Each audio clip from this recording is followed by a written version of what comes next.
Hey traders, Philip Tigerson here from Stock Market Strategy.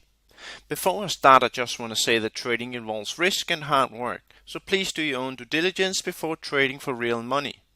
Today I'm going to talk about Bollinger Bandwidth. I will give you some background information about Bollinger Bandwidth and then show some charts explaining the theory behind this indicator. Finally, I'll give you some ideas about how to trade using Bollinger Bandwidth in conjunction with other indicators and/or chart analysis.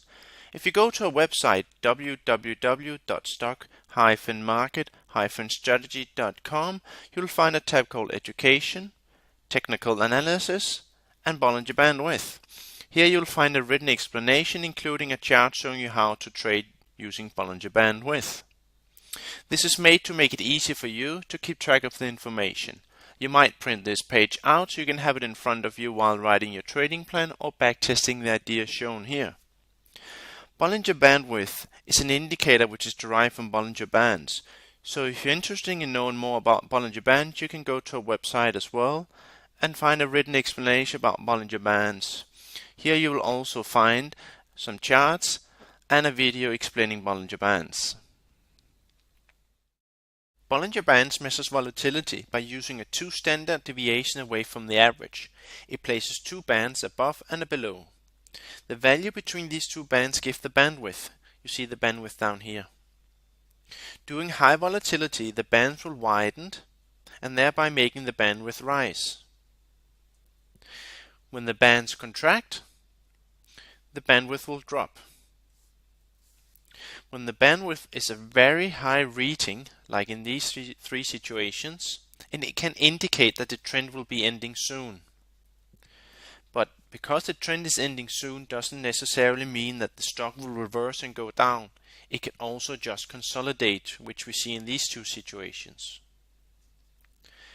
When the bandwidth are extreme lows, like in these 2 situations, it can indicate that the price will break out sooner rather than later. The breakout here and here. So how can we trade this? Well, first, I identify the trend. I look at my MA and see that it's upsloping and the price is staying relative above it. So the trend is up. I will only take long place. Second, and here is where the Bollinger Bandwidth gives us a little bit extra evidence than just the Bollinger Bands. Here we got an extreme low reading in Bollinger Bandwidth, and we can compare it with historical levels over here and see that this has a lower reading, telling us that the bands has contracted more, which then indicate that this breakout can be even stronger than the breakout we saw over here. And third, the entry. I'll be looking for a close above last swing pivot high inside the Bollinger Band squeeze when the Bollinger Bandwidth is at a low reading and relative flat. Okay, we have seen how to use the Bollinger Bandwidth when we have a low reading, but how do we use it when we have a high reading? First, and this is very important, you have to identify the right market condition for this setup. It has to be what people call choppy market. You see that the MA is sideways and the price are crossing down through and up through and down again and up again, almost like in a random pattern. Second, you look for a high reading in the bandwidth and has to be higher than the previous extreme high reading in the bandwidth. Third, you look for RSI divergence. Price makes a higher high, RSI makes a lower high. And it's especially good if this divergence happens above the overbought line. Fourth, the entry signal. I want the bar to close underneath prior 3 bars. And it happens here. A little late, but that's still the signal. Here's a similar trade, but because it's very important that the right market condition is there, I'm going to show you another example. First, look at the MA and see that it's relative flat and sideways.